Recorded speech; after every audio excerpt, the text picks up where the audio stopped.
नमस्कार दोस्तों, मैं संदीप चौधरी और आज एक वीडियो मैं लेकर के आया हूँ आपके लिए। बहुत खास वीडियो है। दरअसल मैंने कल शुक्रवार को वीडियो बनाया था और उस वीडियो में मैंने मार्केट के निफ्टी के नीचे आने की संभावना जताई थी और हो सकता है कि गैप डाउन भी हो जाए। तो जो वीडियो मैंने बनाया उसके नीचे काफ़ी सारे कमेंट आए और दूसरे लोगों के भी मैंने वीडियो देखे जो सोशल मीडिया पर डालते हैं, यूट्यूब पर डालते हैं। और उन्होंने बोला था कि 8% जो जीडीपी की न्यूज आई है भारत की ग्रोथ की, उस वजह से मार्केट अब अपसाइड ही चलेगा और डाउन आने का तो कोई मतलब ही नहीं है। और आपका एनालिसिस तो अच्छा नहीं है। फिर से दोबारा एक वीडियो बनाई है अब अच्छे से एनालिसिस करके। तो ये वीडियो मैं बना रहा हूँ। सोमवार को निफ्टी का खुल सकता है, क्या हो सकता है उसके साथ भी। और साथ ही जो ये न्यूज आई है 8% जीडीपी ग्रोथ के बाद भी अभी हमारा निफ्टी नीचे साइड जा सकता है। क्यों जा सकता है, पूरे लॉजिक के साथ, पूरे तथ्यों के साथ मैं आपको बताऊंगा। और पूरे यूट्यूब पर आपको इस तरीके के तथ्य कोई और नहीं देने वाला है। अगर कोई और दे सकता हो तो मुझे भी कमेंट करके बताना कि उस सज्जन ने ये बात बोली है। मैं भी, और मुझे भी लिंक भेजिएगा उसका और मैं भी उनका वीडियो देखूंगा। तो चलिए अब वीडियो पर फोकस करते हैं। मैं आपको बताता हूँ ये क्या है। तो मैंने बोला हुआ है, ये निफ्टी का चार्ट है कि नीचे डिमांड जोन है और हम डिमांड जोन पर ही खरीदारी करेंगे। हो सकता है मेरा अनुमान गलत साबित हो जाए, मार्केट अपसाइड चली जाए। ठीक है, अपसाइड जा सकती है। तो शुक्रवार को हमारे न्यूज आई थी कि भाई 8% जीडीपी ग्रोथ की हमारी जो न्यूज आई थी, ठीक है, तो मार्केट बंद होने के बाद आई थी। तो लोग बोल रहे हैं कि उस न्यूज का इम्पैक्ट मार्केट पर होगा और मार्केट ऊपर भाग जाएगी। ठीक है साहब, चलो उन्हीं के लॉजिक के हिसाब से चल लेते हैं। ये यहाँ पर था 25 नवंबर को, ट्यूसडे को मार्केट, हाँ ट्यूसडे को था, और यहाँ से मार्केट भागा, यहाँ से मार्केट अप साइड भागा और ये भागा 1.5%। ठीक है, यहाँ से मार्केट जो क्लोजिंग थी, 1 मिनट में यहाँ से देख लेता हूँ एक बार पूरा दबा कर, 1.7% यहाँ से निफ्टी दौड़ चुका है। ठीक है, अब लोग कह रहे हैं कि अब ये न्यूज आई है तो यहाँ से और ऊपर चलेगा। ठीक है साहब, हम तो कहते हैं जहाँ मार्केट क्लोज हुआ है यहाँ से 1.5% और ऊपर भाग जाए। ठीक है, चलो साहब यहाँ से 1.5% और ऊपर हम कर देते हैं इसको 3%। 3% ये 26,640 के आसपास जाकर के यहाँ से 1.5% तक भागता है जहाँ से मार्केट क्लोज है। यहाँ से 1.5% और ऊपर भाग, जितना भाग चुका है उतना ही और भागे। लोगों के लॉजिक के हिसाब से सोचे तो मार्केट 26,644 पर पहुंच जाएगा। ठीक है, अब मेरे लॉजिक पर आप आ जाइए। जो मेरा लॉजिक है, मेरा लॉजिक ये है, जो न्यूज का इम्पैक्ट था वो पहले ही इस तेजी में आकर के हो चुका है जो भी होना था। और अब मार्केट अपने प्रोजेक्शन के हिसाब से चलेगी। जीडीपी ग्रोथ होगी, अच्छी बात है, हमारे देश के लिए भी अच्छी बात है।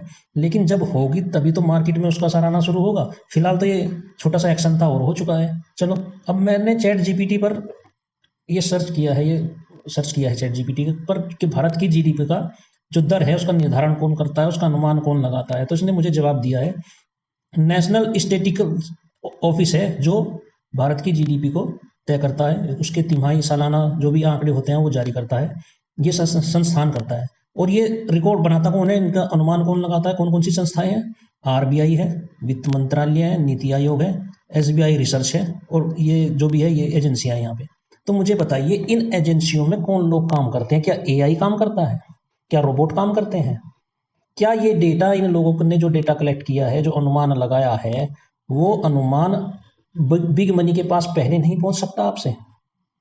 या जब न्यूज फ्लैश होगी किसी न्यूज चैनल पर तभी उन्हें पता चलेगा? मेरे हिसाब से तो उन्हें तो पहले ही पता लगना चाहिए, क्योंकि लोग काम करते हैं यहाँ पर और लोगों को, उन्हें वो डेटा देने में मुझे नहीं लगता कोई परेशानी होगी। वो डेटा निकाल सकते हैं, उनके पास पहले से ये पता था कि ये डेटा आने वाला है।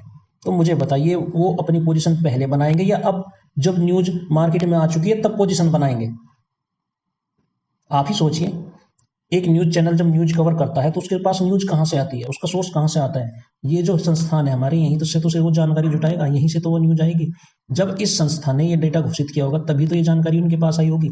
वहां से उनके वो न्यूज रूम तक पहुंची होगी, वहां पर वो न्यूज बनी होगी, तब जाकर के फिर न्यूज फ्लैश हुई होगी। तो आपको क्या लगता है कि जब न्यूज चैनल पर न्यूज फ्लैश हुई तभी उस न्यूज का इम्पैक्ट मार्केट पर हुआ या उससे पहले ही हो चुका था? हो सकता है मार्केट यहाँ से ऊपर चला जाए। मैं खुद को ये नहीं कहता कि भाई मैं ही सर्वज्ञाता हूँ। हो सकता है यहाँ से, यहीं से मार्केट ओपन हो या गैप अप ओपन हो और ऊपर ही चलता चला जाए। ठीक है, गैप अप ओपन हो और यहीं से ऊपर ही चलता चला जाए, नीचे आए ही ना। लेकिन जो सिंपल यूनिवर्सल रूल रहा है उसको हम कैसे मिस कर सकते हैं? मैं तो नहीं करने वाला भाई। एक रूल है, सिंपल रूल, पहले भी था, आज भी है और आगे भी हमेशा रहेगा, और वो रूल है डिमांड और सप्लाई का। हमारा काम है, हम व्यापारी आदमी है, व्यापारी वाली सोच वाले आदमी है, हम तो भाई नीचे ही खरीदेंगे। नीचे खरीदना है, हमें खरीदना है सस्ता, बेचना है महंगा। तो हम महंगा क्यों खरीदें, हम तो सस्ता खरीदेंगे। ठीक है, हमारा अनुमान तो यही है कि नीचे आएगा तो हम खरीदेंगे, यहाँ से अपसाइड जाए, फिर यहाँ आए तो यहाँ से भी खरीदेंगे, यहाँ से फिर अपसाइड जाए। हम क्यों महंगा खरीदें, हम यहाँ माल क्यों उठाएं, यहाँ माल क्यों उठाएं, क्या लॉजिक है यहाँ माल उठाने का। यहाँ तो माल महंगा है, हमें चाहिए सस्ता। ठीक है, तो कोई भी किसी भी यूट्यूबर को आप फॉलो करते हो, किसी भी हस्ती को आप फॉलोवर करते हो, तो किसी ने आपको ये चीज़ समझाई है, ये बताई है, तो मुझे भी बताइएगा। क्या ये क्या मेरी बात में कोई लॉजिक है, मुझे भी कमेंट करके बताइए। ये न्यूज़ वगैरह पर भरोसा करना छोड़ दीजिए, अपने चार्ट पर भरोसा कीजिए। आपका चार्ट ही आपको पैसा बना करके देगा, न्यूज़ नहीं देगी। न्यूज़ तो बहुत डिले होती है। एक सिंपल सा एग्जांपल ले लेते हैं, ठीक है।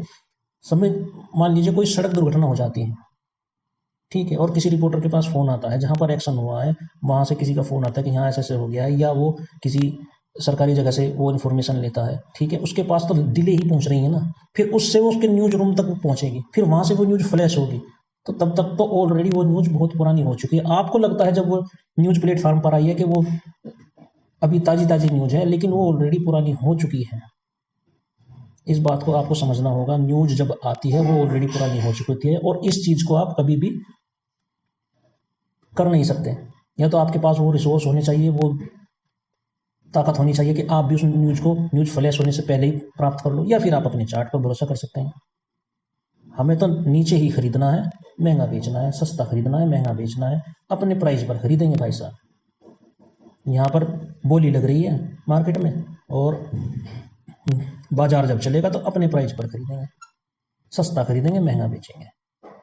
तो ठीक है, मेरा ये लॉजिक है। हो सकता है मैं गलत साबित हो जाऊं, लेकिन मुझे कोई दिक्कत नहीं है अगर मैं गलत भी साबित हो गया, कोई बात नहीं। मार्केट ऊपर भागा चला गया, ठीक है, कोई बात नहीं। अगर मार्केट ऊपर चला जाता है तो कोई दिक्कत नहीं, मार्केट भागा चला जाए, जितना भागना है भाग जाए, ठीक है। आएगा तो नीचे खरीद लेंगे, जब आएगा तब खरीद लेंगे, फिर से पोजीशन बना लेंगे। चल मेरे भाई, मैं भी बुलिश हूँ मार्केट में अभी भी, और मुझे उम्मीद है, क्योंकि यहाँ पर बड़े इंस्टीट्यूशन के पेंडिंग ऑर्डर मुझे दिख रहे हैं चार्ट पर, ठीक है। मार्केट कहीं नहीं जाने वाला। मैंने बहुत पहले, लगभग 1 डेढ़ महीना हो गया होगा, मैंने वीडियो बना दिया था, 1 घंटे का वीडियो है। पूरी दुनिया के जितनी भी चार्ट, बड़े चार्ट हैं जो मार्केट को, पूरे वर्ल्ड के मार्केट को प्रभावित करते हैं, उनका एनालिसिस मैं कर चुका हूँ, और अपनी इंडिया के मार्केट का एनालिसिस भी कर चुका हूँ। अभी इस मार्केट में खरीदारी के बहुत सारे लेवल हैं। अगर मार्केट नीचे भी आ जाता है तो भी यहाँ पर खरीदारी के बहुत सारे लेवल हैं, दबा के खरीदारी होगी यहाँ पर, तब फिर मार्केट ऊपर जाएगा। अभी तो FII ने पोजीशन ही नहीं बनाई है, बड़ी पोजीशन जो उनकी होनी चाहिए, अभी तो वो बेच ही रहे हैं। तो यही छोटा सा वीडियो था, देखते हैं क्या होता है। हो सकता है सोमवार को मैं गलत भी साबित हो जाऊं, लेकिन बाजार को नीचे आते हुए आप जरूर देखेंगे।